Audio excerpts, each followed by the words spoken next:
कुछ लोगों को नापसंद आने वाली बात, लेकिन सच वही माँ बाप होते हैं जो हमें जन्म देते हैं, हमें उठना बैठना सिखाते हैं, हमें चलना सिखाते हैं, हमें खाना पीना सिखाते हैं, बोलना भी सिखाते हैं।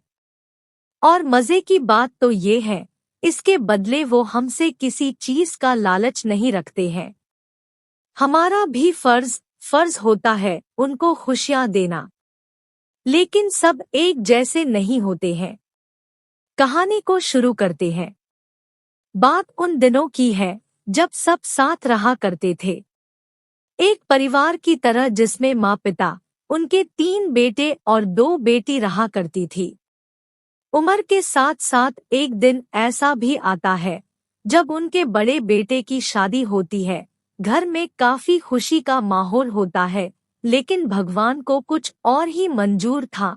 उनके परिवार को जैसे किसी को नजर लग गई थी।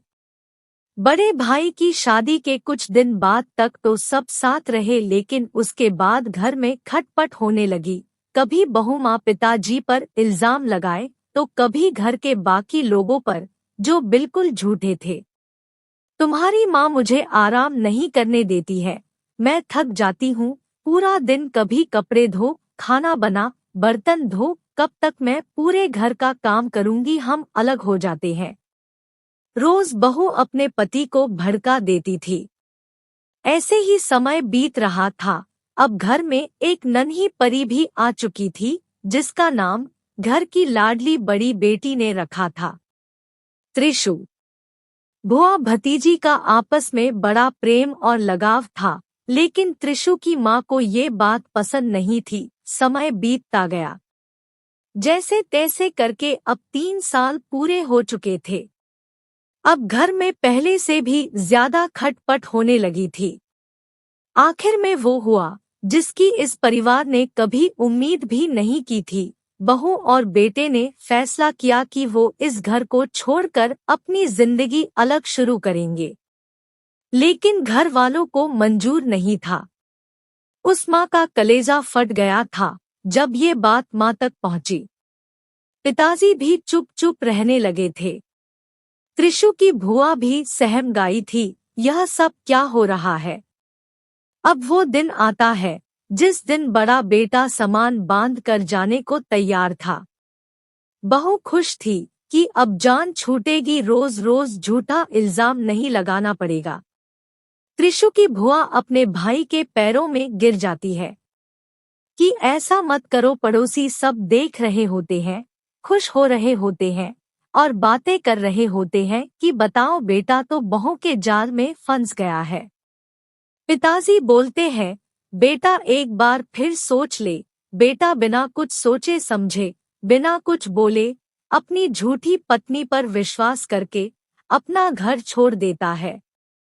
अब घर बिना नन्ही परी के सुना सुना सा हो गया था। परिवार ना तो ढंग से खाना खा रहा था, ना ही काम कर पा रहा था। छोटी बेटी भी स्कूल में मन लगा कर पढ़ नहीं पा रही थी। पिताजी और माँ भी सारी सारी रात बिना सोए गुजार रहे थे। क्या कसूर था हमारा, क्या गलती हो गई हमारी परवरिश में, जो हमें ये दिन देखना पड़ा। उसने एक बार नहीं सोचा हमारे बारे में। एक दिन था जब मैंने खुद भूखा रहकर अपने बेटे का पेट भरा, दिन रात मेहनत करके उसकी पढ़ाई के लिए पैसे दिए। उसने हमारी एक बार भी शक्ल नहीं देखी। आज हमारे हाथ पैर सही सलामत है, हम खुद कमा कर खा लेंगे, लेकिन कल को हमारी भी उम्र बढ़ रही है।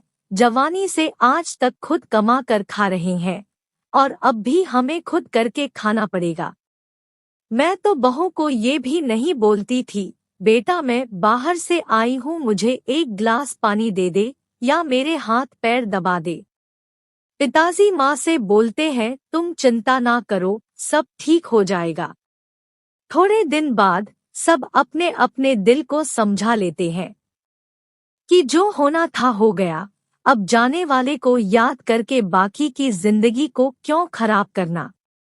परिवार वापस से हंसी खुशी रहने लगता है।